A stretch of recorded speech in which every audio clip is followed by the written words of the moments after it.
Anna Burke, thanks for joining us on the program. On the night you were elected Speaker, the Prime Minister said she'd hoped your family was watching ABC News 24. Were they, and what's their take on you being named Speaker? They certainly were. My husband and daughter are up, so thank you very much for broadcasting. And my mum was just, I come from a large clan, so all the brothers and sisters-in-laws on both sides were watching. So very much thank you to ABC 24 for assisting in that very quick process. They're all very proud of my achievements, and they were just congratulating me, but realising it's also a difficult, hard job ahead. Did you want the job? I'm not 100% sure I did or didn't, but when the opportunity came along, I just thought it was too good an opportunity to pass up. Certainly wouldn't want to say that it's the greatest circumstances to be getting the job, but it's a privilege and honour, and it's one I hope I can live up to. Now, your predecessor, Peter Slipper, the night he resigned, was talking about how he wanted to implement a range of reforms to parliamentary procedure, and I guess from that question time. Do you know what those reforms were, and are you interested in carrying them out? Peter had an idea of extending the supplementary questions and times for questions and answers. My intention is to leave things as they are. There's enough going on around us. I think there can be more reform, but I think at this time what I'm interested in is Parliament getting back to what it's meant to be there for, holding the government of the day to account, and also the government of the day using it as an opportunity to tell the public what's going on. So I just think we need to have a bit of a calmer time ahead, and I don't really have any intention of progressing with anything. If things need changing, we can always view them, but I think at the moment it's operating quite well, and I think we should stick to that at the moment. What do you think the public sees when they turn on TV and watch Parliament? Look, the feedback I get is sometimes they're quite disgusted by what they see. Sometimes they're quite amused and sometimes they're quite uplifted. But I think at the moment the public is saying the tenor and the tone of the debate is not acceptable to them, and I'm hoping we can rise above that and we can show a better quality of parliamentary debate. Let's be passionate, let's be concerned about issues, but do it in a courteous manner, do it within the rules of the standing order. Get your issue across, but you don't need to keep doing it in a manner that brings us all into disrepute. And how great of a role do you think you'll have as Speaker in trying to improve the tone of the debate? Look, all I can do is abide by the standing orders and try and uphold them.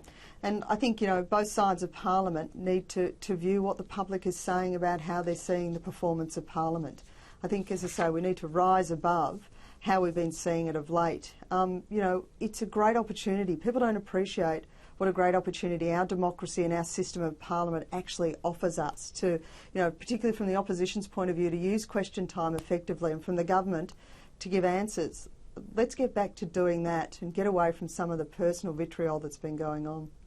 Now, you've backed the Prime Minister's speech about sexism and misogyny that she gave in the Parliament this week. Does that mean you agree with her that you think Tony Abbott is a misogynist? No, what I've said is I thought it was a good speech. I often think what Tony Abbott says is a good speech and what Christopher Pyne says is a good speech. Doesn't mean I agree with everything.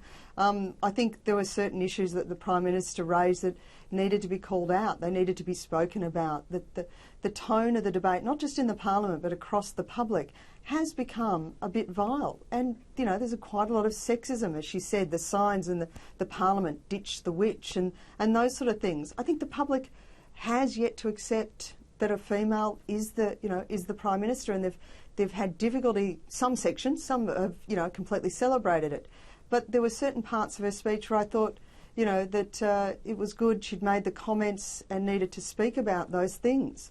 It didn't mean I endorsed everything that she said in that speech, and I've certainly never had an issue with Mr Abbott's approach and his ability to deal with me and the position I've been holding. So you don't think he is sexist towards you? I think Mr Abbott shows complete respect to the office I'm holding. Because it's interesting, when you ejected him from question time earlier in the year, Labor ministers, particularly female ministers, rushed onto these very airwaves to tell us that Tony Abbott has a problem with capable women and specifically yourself. So you don't feel that? I never commented on that, and nor would I. My issue of throwing the Leader of the Opposition out of the Parliament was I specifically asked him not to do something that were against the standing orders, and he did. It really left me no option. Nobody the Prime Minister, the Leader of the Opposition, the Deputy Leader of the Opposition, the Leader of the House, the Manager of Opposition Business, they are not above the standing orders. He breached the standing orders. I actually specifically asked him not to, and that is why I asked him to leave in accordance with the standing orders. So do you think that you'll have any trouble in the Parliament enforcing standards because of your gender?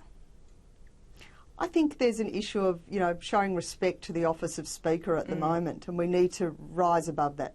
We need to show respect to the office people hold. Move aside from the gender. It doesn't matter what the gender of the person in the chair is, it's the role they hold. Show respect to that. Now, when Harry Jenkins was Speaker, he stopped attending caucus. He considered himself an independent Speaker. Are you going to be a partisan or an independent Speaker? I haven't been to caucus for a while now, and or attending caucus committees. Because I really haven't had the time, but I will not be attending caucus. In other parliaments, other speakers, have attended party room or caucus. I just think, in the nature of the hung parliament, it would be highly inappropriate for me to attend caucus, and I won't be doing so. Anna Burke, you entered Parliament at the same time as the Prime Minister, Julia Gillard. Did you ever think that this day would come, you'd be the Speaker and she would be the Prime Minister? No, I'll be brutally honest, but then again I never thought I'd get into Parliament or win 5 elections. So life is full of surprises, and that's a great thing. And how does being Speaker go with your role of being an MP for your electorate of Chisholm? Look, there is some conflicts in that because I don't want to stop being an MP. I'm still a Member of Parliament.